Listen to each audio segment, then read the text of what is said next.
Bienvenidos y bienvenidas a esta su Tertulia Psicológica. Un podcast por y para psicólogos o personas interesadas en historias y curiosidades sobre la psicología. Así que nada, Isa, ¿podrías contarnos cuál es el tema del día de hoy?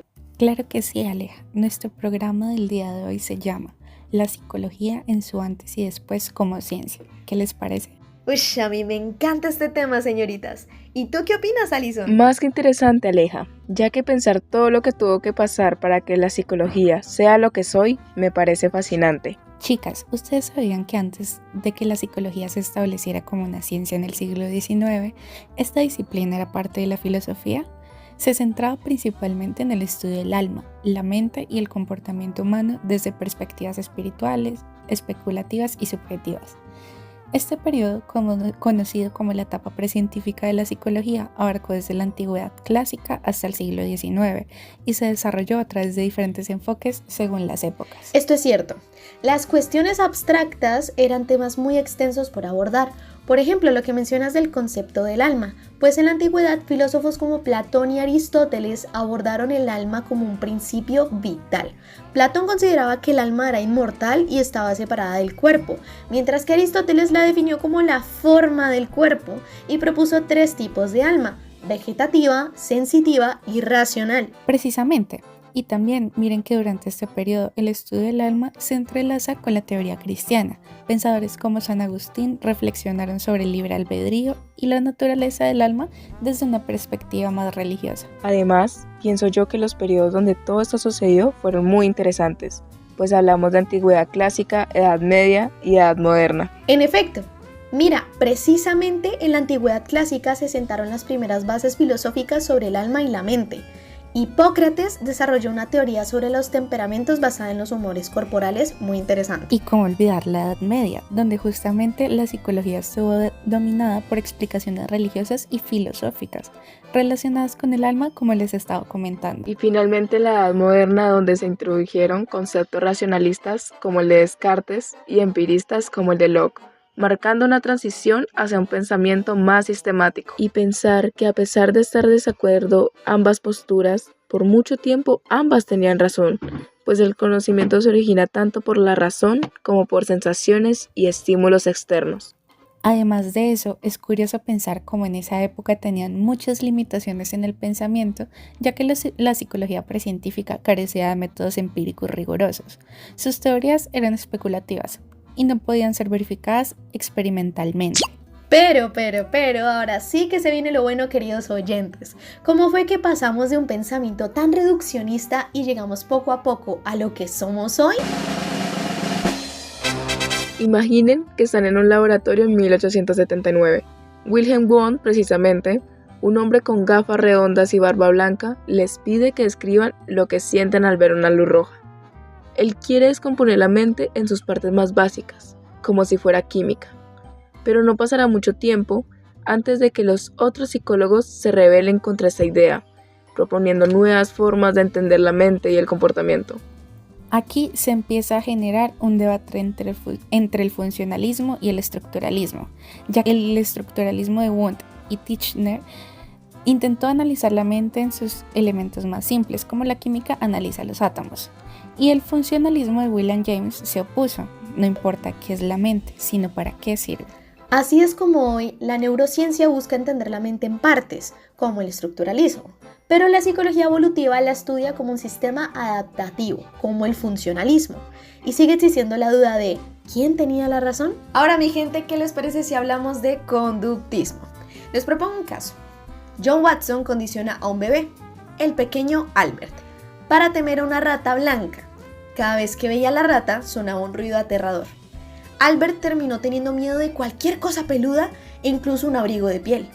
Esto es lo que propone el conductismo, que la psicología debía estudiar solo lo observable, el comportamiento.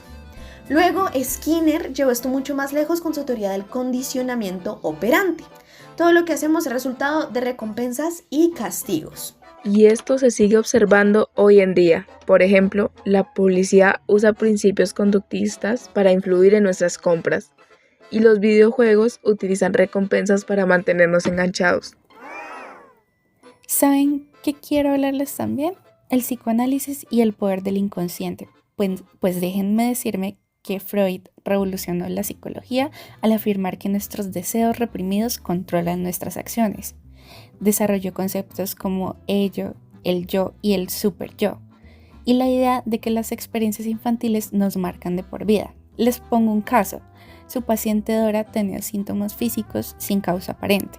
Freud concluyó que reprimía deseos inconscientes, lo que llevó a su teoría de la represión. Aún así, sus ideas no eran científicas, y la psicología moderna las ha descartado en su mayoría. Ahora les quiero preguntar, chicas, ¿el psicoanálisis sigue siendo útil? Depende. Si buscas autoconocimiento profundo y entender patrones inconscientes, el psicoanálisis sigue siendo una opción. Pero si necesitas resultados rápidos para tratar temas como la ansiedad o la depresión, yo pienso que hay terapias más efectivas. Para mí, yo siento que el inconsciente es un tema demasiado interesante que debería explorarse un poquito más. Bueno, ahora le toca la revolución cognitiva.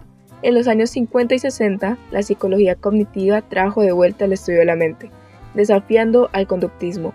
Jean Piaget estudió cómo los niños desarrollan el pensamiento, y Noam Chomsky desmintió la idea de que el lenguaje se aprende solo con estímulos externos. Se empezó a comparar la mente con una computadora, como si fuéramos un sistema de entrada, de procesamiento y salida de información. Además, en la actualidad Google y Apple usan modelos cognitivos para mejorar asistentes virtuales, como Siri. Y hay muchachas, me surge la duda, ¿es la mente realmente como una computadora? ¿O hay algo más complejo que aún no entendemos? Pensamos en algoritmos, almacenamos recuerdos como datos, procesamos información. Suena lógico decir que la mente es una computadora. Tienes un punto, pero Isa, ¿y las emociones, la conciencia, los momentos de inspiración inexplicables? Tal vez nuestro cerebro sea más que un simple procesador de información y hay algo más en nosotros que se escapa a cualquier código programado, ¿no? Por consiguiente, me gustaría tomar la vocería para hablarles un poco sobre psicología humanista y positiva. Resulta que en los años 50, un joven llamado Abraham Maslow y Carl Rogers propusieron un enfoque más optimista sobre la psicología. Maslow creó la famosa pirámide de necesidades, desde lo básico, comida, refugio, hasta la autorrealización. Un ejemplo de un impacto muy grande fue, por ejemplo, Steve Jobs. Mencionó a Maslow como una influencia clave para la visión del mundo.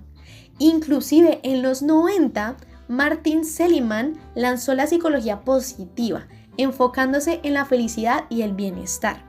Precisamente esta psicología positiva y humanista quiere ver las cosas desde un punto más revolucionario, en el sentido de que confía un poco más en lo que somos como seres humanos. Y muchachas, también les traje una preguntita.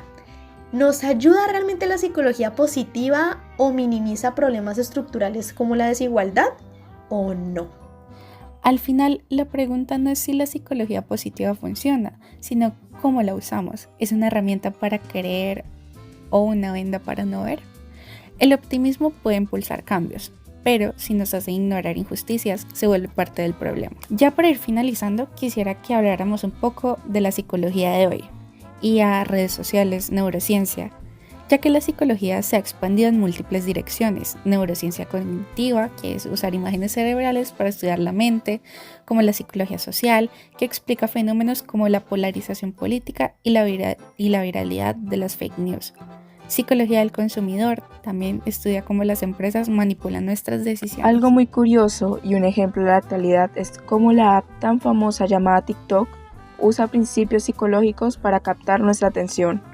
¿O no les ha pasado que entran un ratico y cuando notan ya han pasado 2 horas? Y esto no es casualidad. Es debido a que esta app optimiza su algoritmo dándonos la dosis perfecta de dopamina, logrando así mantenernos pegados a la pantalla. Hemos recorrido más de un siglo de historia psicológica, desde los experimentos de Wong hasta el impacto de las redes sociales en nuestra mente. Hoy, la psicología no solo estudia el comportamiento, sino que moldea la educación, el marketing y la tecnología. La gran pregunta es, ¿hacia dónde vamos? ¿La psicología será reemplazada por la inteligencia artificial o seguiremos explorando la complejidad de la mente humana? Esto y mucho más descubriremos en otra sesión de nuestra tertulia psicológica. Y recuerden, no existe una verdad absoluta, pero queremos escuchar la tuya. Gracias por su atención, nos sintonizamos muy pronto.